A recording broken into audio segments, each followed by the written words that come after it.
Turn up the speakers.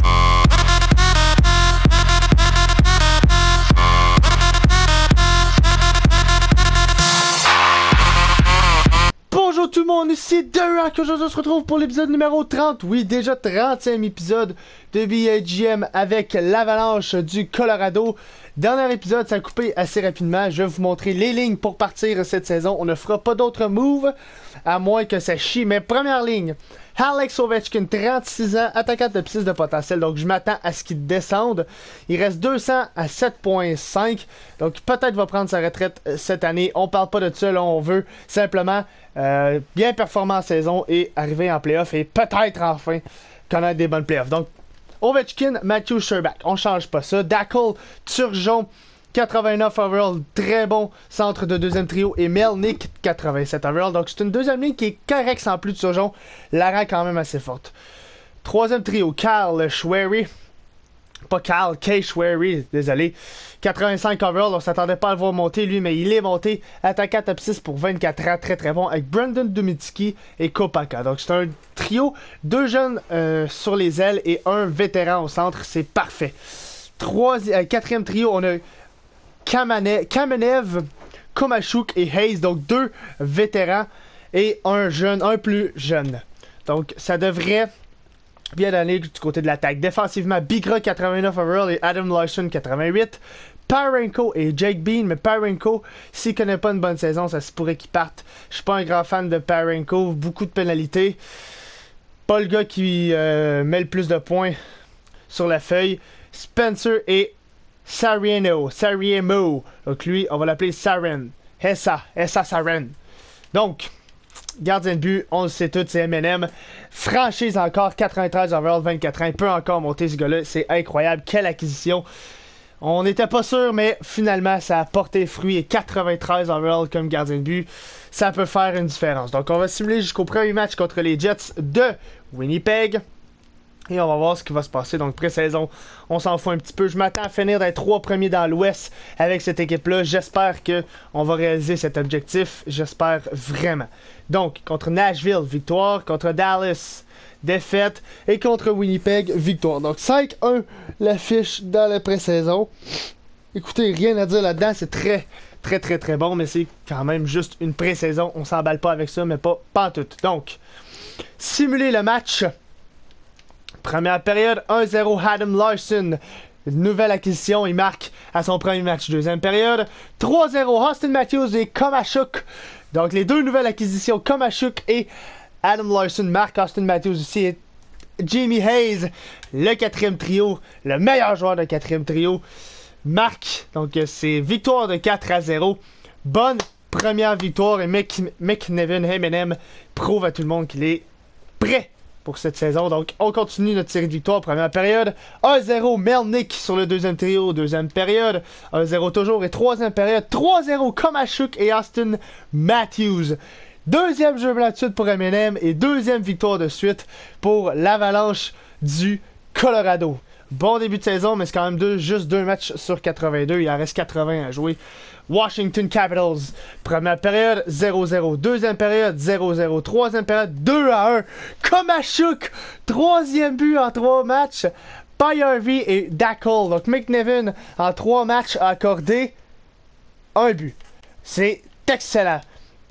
Et Komachuk, en 3 matchs, a 3 buts. C'est incroyable.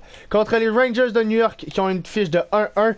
On joue à New York en plus. Donc première période, 1-0 Pasternak. Deuxième période, 3-1 Melnick, Dubinsky et Kopaka. That's it, le troisième trio.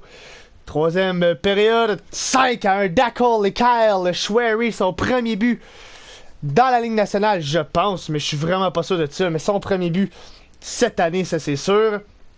Et l'Avalanche Colorado part la saison avec une fiche de 4 victoires et aucune défaite. On continue. Non, on veut pas jouer le match, mais pas du tout. Quittez, s'il vous plaît. McNevin a accordé 2 buts en 4 matchs. C'est excellent. Première période, 2-0 Kamenev et Dackle. Ça, je pense que c'est son premier but pour Kamenev. Deuxième période, 5-1 Sean Matthias, Jake Bean, Kyle Schwery et Melnick. Et troisième période, 7-2 Adam Larson et Saren Yemo. Saren a marqué. a marqué pour les Highlanders. Mais c'est une victoire de 7-2 de l'Avalanche du Colorado qui sont présentement à 5 victoires, aucune défaite pour commencer la saison. Mais là, on joue contre les Sharks de San Jose qui ont souvent de bonnes équipes, mais là, ils sont 1-1-1. Faut pas lâcher ça. Let's go. Première période, 2-1. Turgeon et Dubinsky. Rust a marqué. Deuxième période, 2-2. Zadorov. Et troisième période, overtime. Et Brandon Rust a marqué en prolongation pour infliger la première défaite à l'Avalanche Colorado. Donc, on va simuler jusqu'à la fin du mois. Et on va voir comment l'équipe se déroule. À date, ça va très très bien. 5-0-1, ça va extrêmement bien. Contre Caroline, jeu blanc pour McNevin et défaite contre Columbus. Tant qu'on n'accumule pas 2 défaites de suite, ça va bien aller la saison. 7-1-1, il nous reste 2 matchs avant la fin du mois. On vient de gagner contre les Canucks et on vient de gagner contre les Stars de Dallas. Oh! Les Oilers d'Edmonton sont 10 victoires et 1 défaite en prolongation et l'Avalanche Colorado est 9 victoires, 1 défaite en prolongation et 1 défaite en temps réglementaire. C'est le choc des titans. Première période, 1-0 Sam Reinhart. Deuxième période, 2-0 Dubois. Troisième période, 3-0 Zibanejad. Les Oilers d'Edmonton sont l'équipe à battre et c'est exactement ce qu'on va faire. On va aller les battre en temps réglementaire.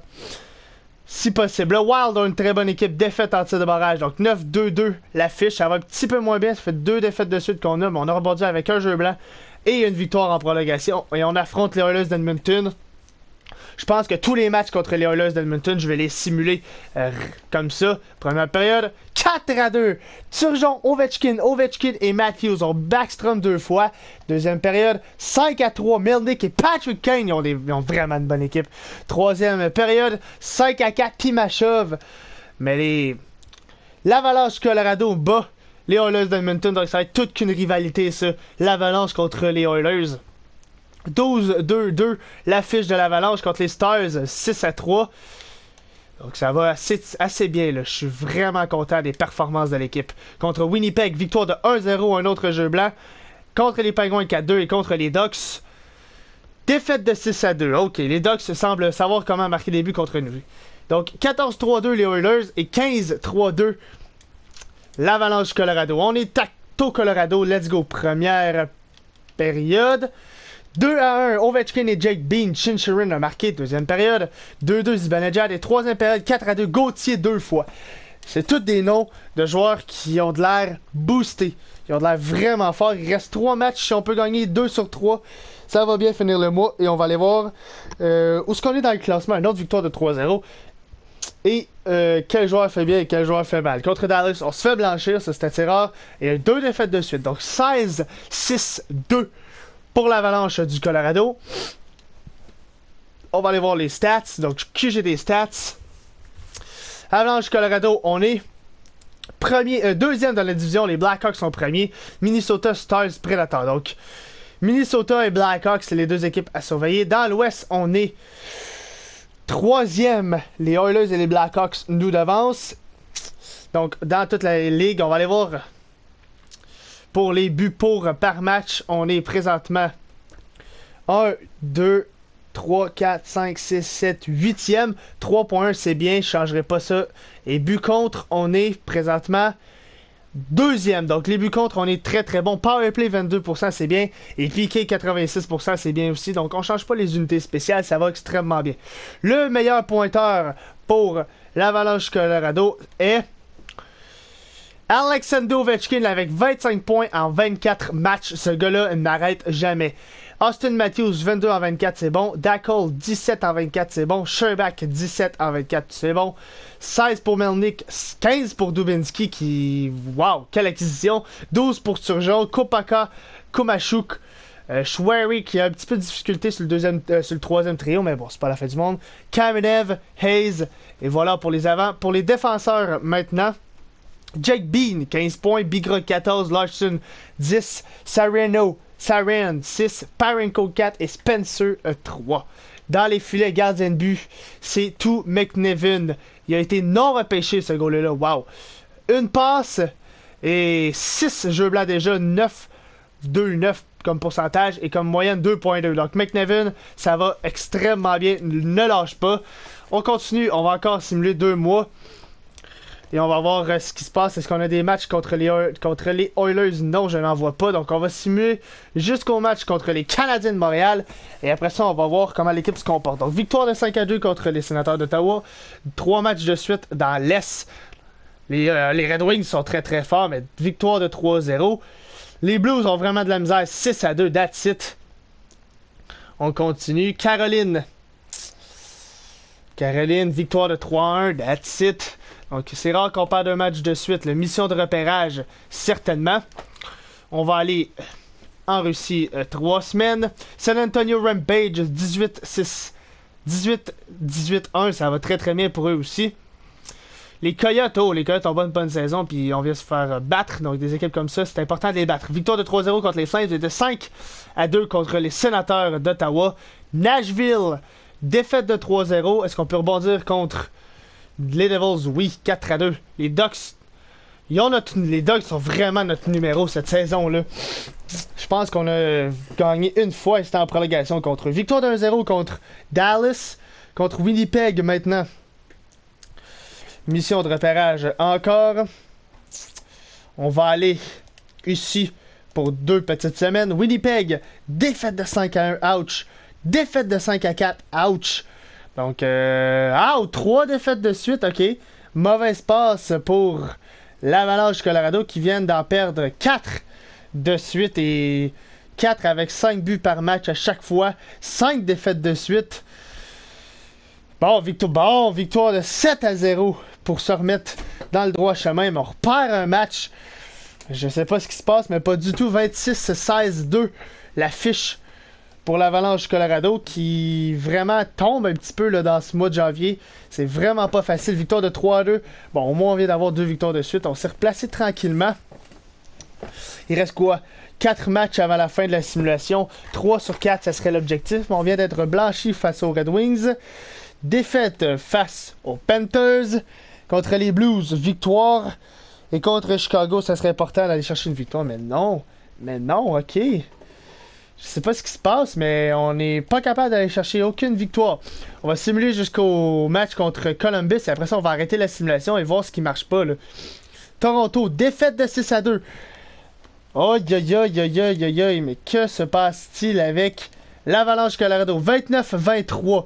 Donc on a vraiment droppé là. 30-21-3. Si ça continue comme ça, l'Avalanche Colorado ne sera même plus en série. Là. Come on.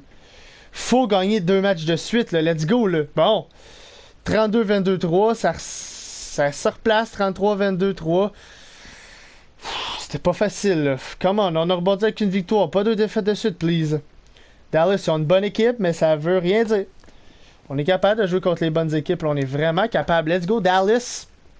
That's it. On a rebondi avec une victoire et on a rebondi avec 2 victoires. Let's go. Il reste 2 matchs. Blackhawks et Canucks. Je veux 2 victoires. Let's go. Yes.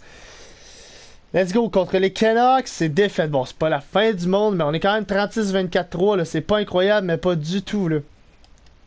Ce qu'on va faire... Que j'ai des stats... Stats d'équipe. Donc, on est 4e. Et Nashville et Jets suivent de près. Donc 4e, on a vraiment tombé. Dans l'Ouest, on figure 5e. Mais ok, c'est qu'on est quand même pas si pire, 5e. Les points Ovechkin avec 68, je pense que c'est le meneur. On va aller voir juste pour être sûr, attaquant. Donc, points. Ovechkin a baissé à 89 overall, mais a 68 points à 63 matchs. Donc, même s'il est 89 overall, il est toujours un joueur dominant. Austin Matthews et Sherbak. Dakon, Melnick, Turgeon, voilà. Voilà les points. Pour les défenseurs, maintenant. Bigra, 90 overall. Jake Bean, Larson, Sariano, Parenko et Spencer. Gardien de but, McNevin continue son excellente performance, même si ses stats sont baissés un peu. Il est quand même très très bon. Donc, on va aller voir les lignes, gérer effectif, modifier les lignes. Donc voilà, est-ce qu'il y a du monde qui a monté? Non, pas personne n'a monté. Défensivement, il y a juste Bigra qui a monté. Donc, ok. Ça nous prendrait... On va aller voir ce que les équipes veulent donner et je vais vous revenir par la suite avec ça. Donc, le seul joueur... Marché des patineurs... Le seul joueur qu'on pourrait aller chercher et qui est intéressant et qui pourrait vraiment nous aider, c'est Chris Letang. 34 ans, 7.2, c'est beaucoup, mais il reste simplement une année à son contrat. Et on pourrait donner des trucs et on pourrait en donner beaucoup. On pourrait donner Parayko, qui a pas vrai... Oh, non, pas Parayko, désolé. Josh Morrissey, ici, qui est un RFA qu'on ne signera jamais. On peut donner Provorov ici, Div Top 6 qui ne montera pas, 25 ans, je pense pas qu'il va monter. Donc déjà là, on s'approche vraiment de ce qu'ils veulent. Et aussi, qu'est-ce qu'ils veulent d'autre? Racine, non, on prendra pas Racine. La Tendresse non plus, Reichel, non, Enroth, non. Komachuk, non, Handley. On pourrait donner Haley. Et on pourrait donner aussi... Ludman. Donc regardez, déjà là, on l'aurait. C'est sûr et certain, il manquerait juste à mettre un joueur de l'autre côté. Et on aurait. Donc je pense, dites-moi ce que vous en pensez dans les commentaires. Chris Letang contre Morrissey, Provorov, 2 divs qui ne joueront jamais pour nous. Ely et Ludman, 2 joueurs qui ne joueront jamais pour nous non plus. Pour aller chercher un gars qui va vraiment nous aider, qui va jouer à la place de Parayko. Donc ça va vraiment nous aider. Donc dites-moi ce que vous en pensez dans les commentaires. Sur ce, je vous souhaite bonne continuation. À la prochaine. Ciao, bye!